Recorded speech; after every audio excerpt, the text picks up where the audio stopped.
तो आज की जो सबसे बड़ी खबर आ रही है वो अभी बड़ी खबर आपके सामने हम पेश कर रहे हैं। एंटी रेप लॉ को लेकर जो जीजेएम को रिकमेंडेशंस देनी थी वो आखिरकार उसे मंजूरी दे दी गई है। यानी कि ग्रुप ऑफ मिनिस्टर्स ने अब तय बना लिया है वो मसौदा जिस पर अब कैबिनेट अब अपनी मोहर लगाएगा और उसके बाद कैबिनेट की मोहर के बाद इस बिल को पेश किया जाएगा लोकसभा में। कुल मिलाकर देखा जाए तो ईजीओएम जो कि इस पूरे मामले पर बिठाई गई थी, जिसमें तमाम मंत्रालयों के बीच में जो मतभेद की बात निकलकर सामने आ रही थी, उन तमाम मतभेदों को अब दूर करने की बात माना जा रहा है कि तमाम रिकमेंडेशंस अब सामने आ सकते हैं। इसमें एक बड़ी बात जो सामने निकल कर आ रही है वो ये कि अब आपसी सहमति, आपसी रजामंदी से सेक्स करने की उम्र 16 साल कर दी जा रही है, जो कि अभी तक 18 साल थी। ये एक बहुत बड़ी तब्दीली लाई जा रही है इस एंटी रेप लॉ में। और इसी के साथ कल माना यह जा रहा है कि जब कैबिनेट कमेटी बैठेगी उसके सामने यह प्रस्ताव रखा जाएगा। अगर कैबिनेट इस प्रस्ताव को मंजूरी देता है उसके बाद 18 तारीख को यानी सोमवार को ऑल पार्टी मीटिंग बुलाने का ऐलान किया गया है और माना यह जा रहा है कि 19 तारीख को इसे संसद में पेश किया जा सकता है। यह विधेयक जो ऑर्डिनेंस की जगह पेश किया जाएगा, जो ऑर्डिनेंस की जगह लेगा। हम आपको बता दें आज की सबसे बड़ी खबर इस समय जो आ रही है, एम्पावर्ड ग्रुप ऑफ मिनिस्टर जिसे पी चिदम्बरम हेड कर रहे थे, उसने तमाम मतभेदों को दूर करते हुए एंटी रेप लॉ के प्रस्ताव को मंजूरी दे दी है और कल ये अजय कैबिनेट के सामने इसे पेश किया जाना है। और अमित हमारे संवाददाता इस वक्त हमारे साथ मौजूद हैं। अमित, ये बताइए कि इस एंटी रेप लॉ में जो मुख्य प्रावधान हैं वो क्या क्या रखे जा रहे हैं? देखिए, इसमें कुछ चीजें जो है जो उनमें तब्दीलियां लाई गई हैं, क्योंकि सबसे ज्यादा विवाद हो रहा था कि कंसेंसुअल सेक्स की उम्र जो है वो कितनी होनी चाहिए। 18 और 16 पर पेच फंस रहा था, लेकिन आखिरकार चिदम्बरम साहब ने मना लिया कृष्णा तीरथ को और कंसेंसुअल सेक्स की जो उम्र है उसको 18 से घटाकर 16 करने की रिकमेंडेशंस ईजीओएम ने एक्सेप्ट कर ली है और उसको रिकमेंड कर दिया है। दूसरी चीज जो स्टॉकिंग है उसको नॉन बेलेबल कर दिया गया है और इसके अलावा अश्लील तस्वीरें शेयर करना किसी लड़की के साथ, उन चीजों को भी नॉन बेलेबल कर दिया गया है। तो ये तीन जो हैं अब तक सामने आए हुए तीन प्रमुख रिकमेंडेशंस हैं ईजीओएम द्वारा और इसको कल जो है रिकमेंडेशंस को कैबिनेट के सामने 6 बजे शाम को कल कैबिनेट की मीटिंग होनी है, उसमें इसको रखा जाएगा और कैबिनेट से इसे पास कराने के बाद फिर लोकसभा में लाया जाएगा। जी, लेकिन इसके साथ साथ और भी अन्य प्रावधान है जो हम आपको बता दें कि इसमें इस पूरे बिल में रखे जा रहे हैं। इसमें यह भी रखा गया है कि अब नॉन बेलेबल ऑफेंस माना जाएगा स्टॉकिंग को और साथ ही साथ वॉयजरिज्म को। ये दो शब्दों का इस्तेमाल किया गया है। जैसे ही इस रिकमेंडेशंस की तमाम प्रतियां न्यूज नेशन के संवाददाताओं के पास पहुंचती है, हम उसके बारे में और जानकारी आपके सामने पेश करेंगे। इस वक्त हमारे साथ सुब्रमण्यम स्वामी जुड़ रहे हैं और साथ साथ वरिष्ठ वकील गीता लूथरा भी इस वक्त हमारे साथ जुड़ रही हैं। सुब्रमण्यम स्वामी जी, हम आपसे जानना चाहेंगे कि ये जो एंटी रेप लॉ जो पास किया जा रहा है, जिसे जीएम ने अपने रिकमेंडेशन दी है, इसमें एक प्रावधान यह भी है कि आपसी रजामंदी से अगर आप चाहें तो सेक्स 16 साल की उम्र के बाद कर सकते हैं, जो कि अभी तक 18 साल की थी। आपको लगता है कि सरकार के इस रिकमेंडेशन के साथ आम आदमी का भला होगा? नहीं, बुरा होगा। ये जो आज एक पश्चिमीकरण हमारे सोच में आ रही है, इसका कारण से ये किया गया होगा और चिदम्बरम कोई इन हमारे संस्कारों में तो लिप्त नहीं है जी। तो मुझे कोई आश्चर्य नहीं है कि उन्होंने ये रेकमेंड किया और 16 कर दिया है। नहीं करना चाहिए। आज तो सबको पता है कि उस उम्र में उनका विवेक और उस लेवल पर डेवलपमेंट नहीं होगी। अब जुवेनाइल एक्ट में आप कहते हो 18 साल होनी चाहिए, यहाँ इसको 16 साल। बिल्कुल, लेकिन आईपीसी में कितना है? तो सुब्रमण्यम स्वामी साहब, आईपीसी में कितना है? इंडियन पेनल कोड में कितनी उम्र बताई गई है? साथ ही साथ जो 172 लॉ कमीशन की रिपोर्ट में भी 16 साल का जिक्र किया गया था। इंडियन पेनल कोड में जुवेनाइल के डेफिनेशन 12 साल है। उसके लिए स्पेशल एक्ट बनाई गई कि नहीं, उसको 18 साल होना चाहिए। तो ये कोई इंडियन पीनल कोड जो 1857 में बनी उसका आज हम हवाला देंगे।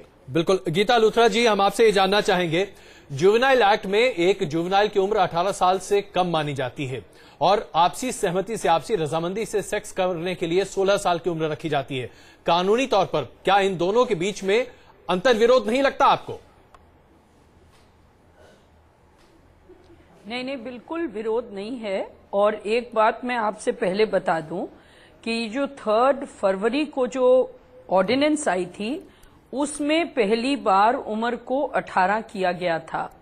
इसके पहले कानून में जो कानूनी रेप के कानून में जो परिवर्तन आया था और जो बहुत इसको सख्त किया गया था, ये मेरे ख्याल 1983 में किया गया था जी। तब इस स्टैट्यूटरी रेप की उम्र 16 की गई थी और ये उम्र 16 रही है पिछले 30 सालों में और अभी भी 16 थी। खाली ऑर्डिनेंस में पिछले 1 महीने में इस उम्र को 16 से 18 कर दिया गया था और ये सोचा गया था कि इससे स्त्रियों की प्रोटेक्शन होगी, लड़कियों की प्रोटेक्शन होगी जी। पर फिर दूसरा पहलू जो आया वो ये था कि बहुत सी लड़कियां 16 और 18 साल की उम्र में भाग जाती हैं घर, कभी कभी उनका कोई रिश्ता और या अफेयर हो जाता है कंसेंशुअल। इसमें रेप का नहीं है। रेप तो चाहे औरत 90 साल की हो जाए, रेप तो रेप ही रहेगा। लेकिन गीता लूथरा जी, क्वेश्चन है स्टैट्यूटरी रेप का और स्टैट्यूटरी रेप की उम्र हमेशा 16 साल रही है। लेकिन और हिंदुस्तान एक देश है जहां गीता लूथरा जी, जो जुवेनाइल जस्टिस एक्ट, सारी दुनिया में अगर हम देखें जो जुवेनाइल जस्टिस एक्ट सबसे हाईएस्ट एज है जी।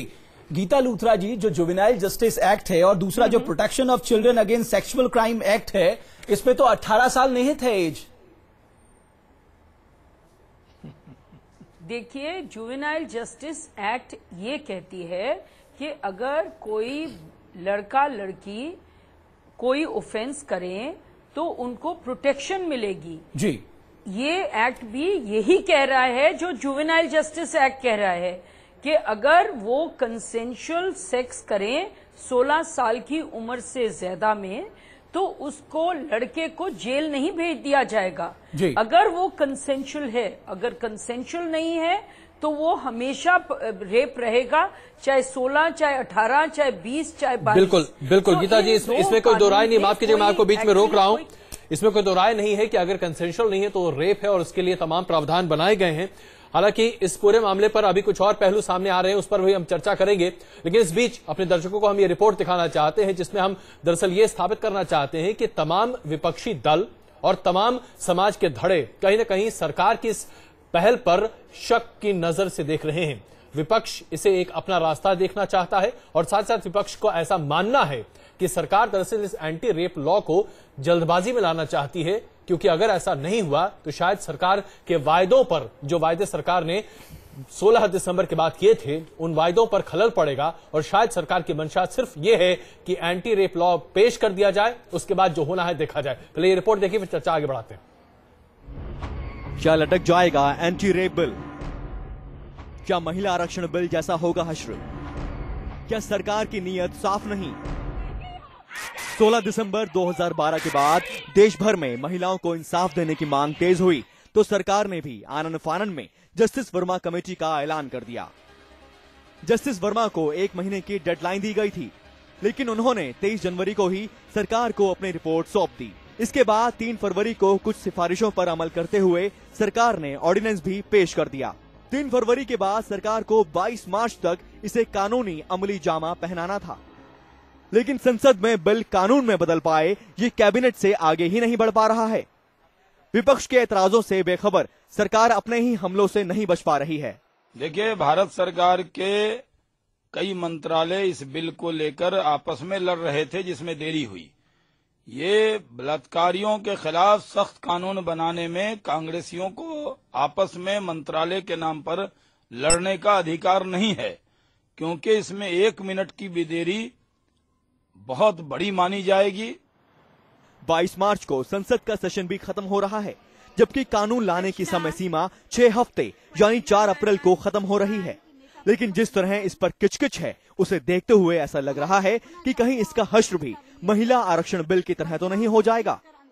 महिला आरक्षण बिल की राह में रोड़ा बनी समाजवादी पार्टी पहले ही कह चुकी है कि बिल पर सरकार जल्दबाजी ना करे। विधेयक ही बहुत विवादास्पद है और जल्दबाजी में जब कानून लाए जाते हैं तो उसके दुष्परिणाम देश को भुगतने पड़ते हैं, इसलिए जल्दबाजी में नहीं आना चाहिए। पिछले 14 सालों से सरकारें संसद में महिला आरक्षण बिल पास करने की कोशिश कर रही है, मार्च 2010 में सरकार को उस वक्त बड़ी कामयाबी मिली थी जब इसके लिए लाए गए 108वें संविधान संशोधन विधेयक को राज्यसभा में मंजूरी मिल गई थी। लेकिन देश की आधी आबादी को संसद और विधानसभाओं में महिलाओं को 33% रिजर्वेशन का बिल आज भी सांसदों की मेहरबानी का इंतजार कर रहा है। एंटी रेप बिल 2 बार कैबिनेट से वापस जा चुका है और अब तक इस पर आम राय नहीं बन सकी है। डर इस बात का है कि कहीं एंटी रेप बिल का हश्र भी महिला आरक्षण बिल की तरह ना हो जाए। कैमरामैन रागिब के साथ अमित कुमार शर्मा, दिल्ली, न्यूज नेशन। अब इस जो जीओएम ने रिकमेंडेशंस दिए उसमें 2 बात और सामने आ रही है कि वॉयजरिज्म और स्टॉकिंग इन दोनों को नॉन बेलेबल ऑफेंस के तौर पर माना जाएगा, यानी कि इस पर आप गैर जमानती ऑफेंस हो जाता है। गीता जी, हम अपने दर्शकों को दरअसल समझाना चाहते हैं कि वॉयजरिज्म और स्टॉकिंग इन दोनों शब्दों का मतलब क्या है। ऐसे कौन से लोग होंगे जो इसके तहत सजा पा सकते हैं? देखिए, स्टॉकिंग तो ये जो पीछा करना, जो ईव टीजिंग जिसको पॉपुलरली कहते थे, ये है स्टॉकिंग के किसी लड़की के पीछे। जैसे वो प्रियदर्शनी मट्टू के केस में बहुत पुरानी हिस्ट्री लड़की के फैमिली ने कही थी कि ये लड़का इसको स्टॉक करता था, स्कूटर में फॉलो करता था, तंग करता था।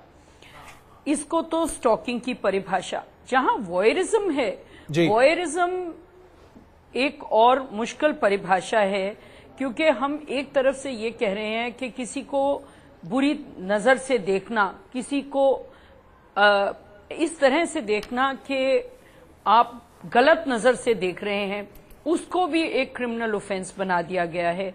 इस परिभाषा में थोड़ी सी प्रॉब्लम होगी। जैसे आप कह रहे हैं कि मैंने किसी को पोर्नोग्राफिक मटेरियल दिखाया, तो मुझे ये लगता है कि ये जो पहली है स्टॉकिंग की, इसको तो नॉन बेलेबल ऑफेंस बनाना चाहिए। पर जो वॉयरिज्म है, जहां कि आप किसी को बुरी नजर से देखें या बुरी तरह से देखें या उसको कोई पोर्नोग्राफिक मटेरियल दिखाएं, तो मुझे लगता है कि ये एक ऐसी परिभाषा है जिसकी इन्फोर्समेंट और इम्प्लीमेंटेशन में प्रॉब्लम हो सकती है। अब जब वॉयरिज्म और स्टॉकिंग की बात आती है, कानून मंत्रालय ने इस ओर भी इशारा किया कि इसका मिसयूज हो सकता है। हालांकि इनको नॉन बेलेबल ऑफेंस बनाने की इसमें रिकमेंडेशन की गई है इस प्रस्ताव में, लेकिन इसके मिसयूज की बात भी अभी से उठने लग गई है।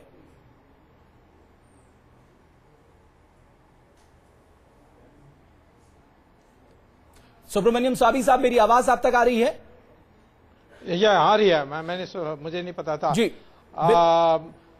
वास्तविकता यह है जी कि हमारे देश में धीरे धीरे अनेक प्रचार माध्यम के जरिए एक पश्चिमीकरण हुई है जी। तो उसमें एक सीमा बांधने की आवश्यकता है। मैं प्रोफेसर से सहमत हूं कि इसका दुरुपयोग हो सकता है, लेकिन आज की परिस्थिति में हमें थोड़ा इसमें आगे बढ़ के आगे जाकर संशोधन का सोच सकते हैं। तो आप टैप पेनल्टीज लगा सकते हैं अगर फॉल्स केसेस हैं तो? हमारे देश सर, अगर फॉल्स केसेस हैं तो आप टफ पेनल्टीज लगा सकते हैं? नहीं, राइडर्स रख सकते हैं। फॉल्स केसेस के लिए भी आप प्रावधान कर सकते हैं। हमारे देश में फॉल्स केसेस होते रहते हैं, उसके लिए जवाब भी है। मैं ये कहता हूं कि ये जो आज एक मंशा बन गई है कि वो लड़की अकेला कहीं चले जाएं तो दुनिया भर की कमेंट्स हो और पीछा करना तो एक एक्सट्रीम है, परंतु उनके बारे उनके आजकल बिल्डिंग्स बन रहे हैं, जो अपार्टमेंट्स आसपास हैं, तो बाइनोकुलर्स से लोग देखते हैं। ये सारी चीजों को डिस्करेज करने के लिए एक इस प्रकार की कानून चाहिए जिससे लोगों को डर लगे, भाई हमारे ऊपर बन सकती है। बिल्कुल। और सिविल राइट्स ग्रुप्स को देखना चाहिए कि इसका दुरुपयोग नहीं होता है। बिल्कुल। गीता जी, हम यहां पर आपको इस चर्चा में शामिल करना चाहेंगे। 498A एक ऐसा कानून बना जिसके तहत माना गया कि महिलाओं को एक ऐसा हथियार दिया जाए जिससे वो अपने आप को बचा सकें। उसका दुरुपयोग हाल के सालों में काफी ज्यादा होता हुआ दिखाई दे रहा है। क्या आपको डर है कि अगर वॉयरिज्म को जिस तरीके से इसमें शामिल किया जा रहा है, नॉन बेलेबल ऑफेंस बनाया जा रहा है, इसका भी बेजा इस्तेमाल होता हुआ दिखाई देगा? लोग अपने व्यक्तिगत मामलों को सुलझाने के लिए या बदला लेने के लिए इस कानून का बेजा इस्तेमाल कर सकती हैं? देखिए, ये बहुत ही ये बात बहुत करेक्ट है कि जब भी कोई कानून बनता है तो उसका मिसयूज भी होता है। तो इसीलिए 498A का भी मिसयूज हुआ है और बहुत स्ट्रांगली हुआ है। हमारे देश में अगर लड़की खर्चे के लिए पिटीशन डाले तो उसमें 3 या 6 साल लग जाएंगे। अगर वो बच्चों की कस्टडी की पिटीशन डाले तो 5 साल लग जाएंगे। तो सब लोगों ने ये सोचा हुआ